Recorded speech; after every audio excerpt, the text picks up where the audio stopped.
SEO conspiracies. Edition number what, 20 odd so? I don't know where we are, but anyway, yes, Oh, 15. yeah, we've been cranking it. I mean, this whole like batch recording is working, Yeah. and I think we got some good stuff. But today, big topic because it goes back to the beginning when I started SEO, actually 2004, 2003, 2004, and today it's still an issue. Is duplicate content a penalty or not? It really depends, doesn't it, on how you call it a penalty. No, is the short answer. No, Google would tell you that there is no such thing as a duplicate content penalty. And they're right. They don't have any maths that says this is a duplicate content penalty. Um, It's a problem. unless you've got this same content on different websites, identical content on different websites around the world, then maybe there's a thing there we can come back to. But the more common thing is that even on a standard WordPress site, the content repeats on many different URLs as out of the box.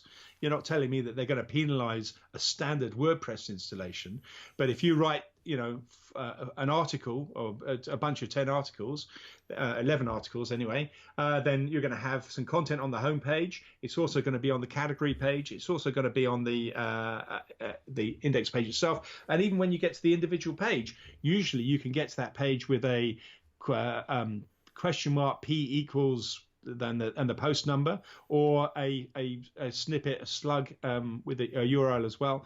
So there are so many ways in which content can be duplicated by URL or within a page of content that, of course, Google doesn't want to penalize per se the fact that the content's there twice. What it does need, though, is the SEO to try and minimize that, because if you have two different versions of the content and two different versions of somebody consuming that content, then you have cannibalized your content, and that's where it kind of goes wrong. You don't so much get into trouble for having two URLs with the same content on.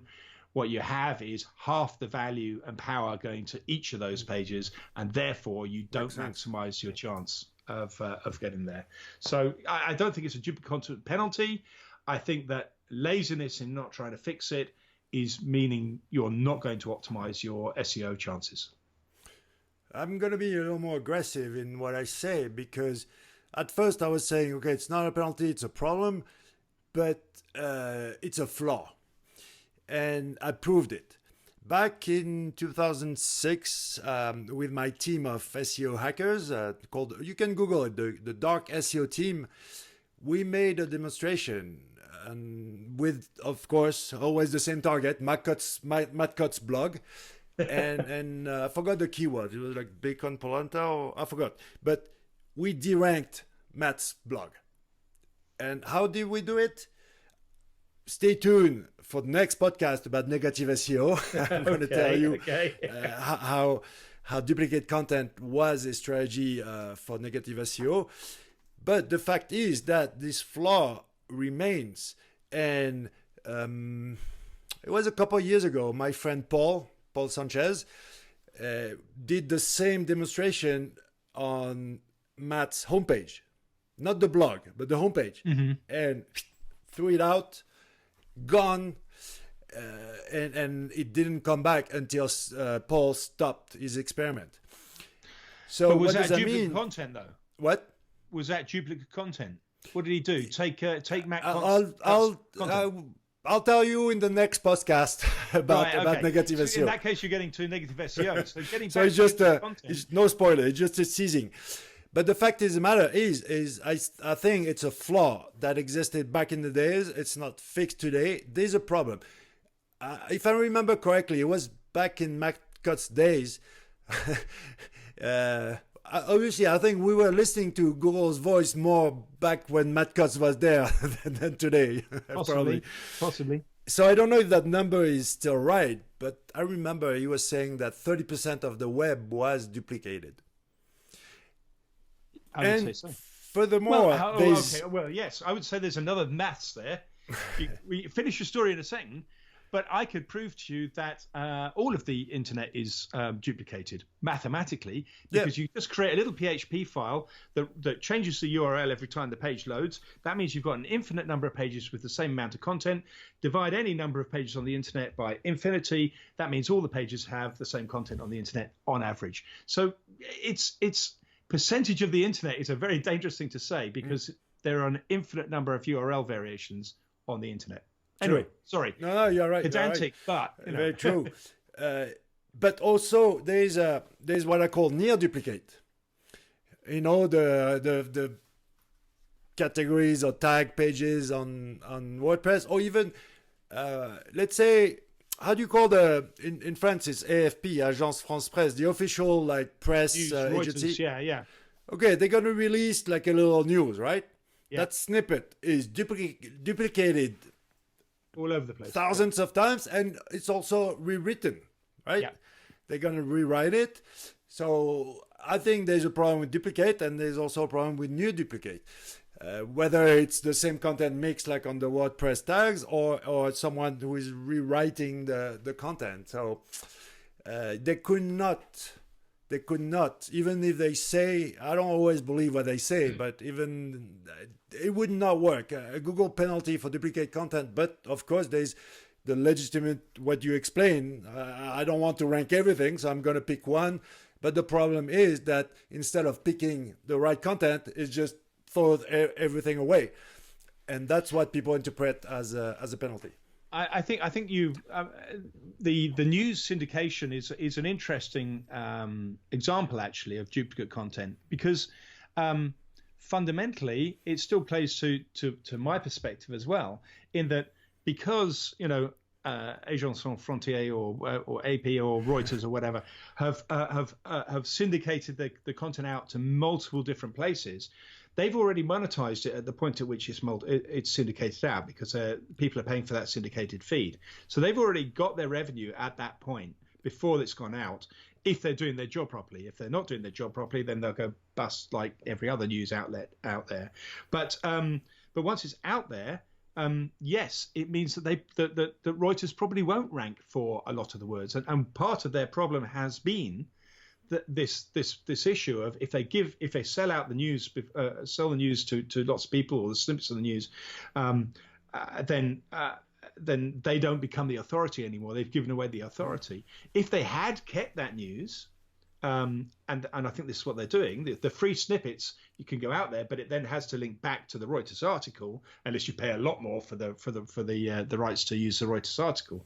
And I think that has then helped to create a sort of a little bit of duplicate content that's all over the place, but all of those bits of content will lead back to Rome, or should lead back to Rome. The main content, the main story is at Reuters.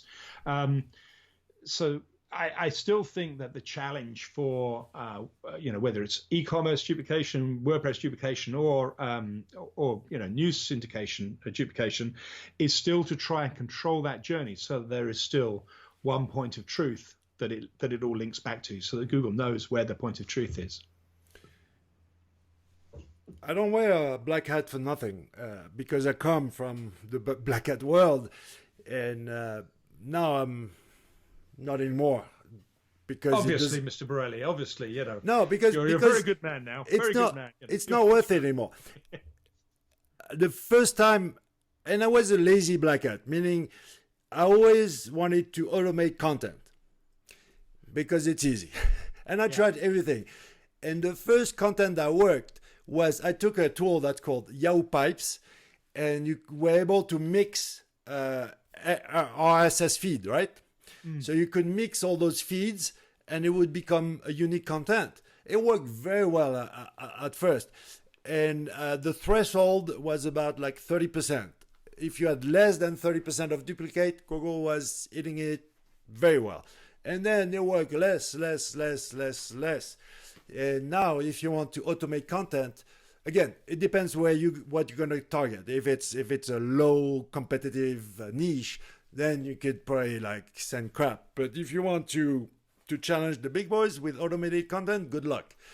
And it's all about mixing up existing content. It's some kind of duplicate, and I could see Google improve a lot into, again, it depends where where you go, but we had a similar sort of idea years back, and I wouldn't have called myself a black hat, but maybe this was a black hat idea.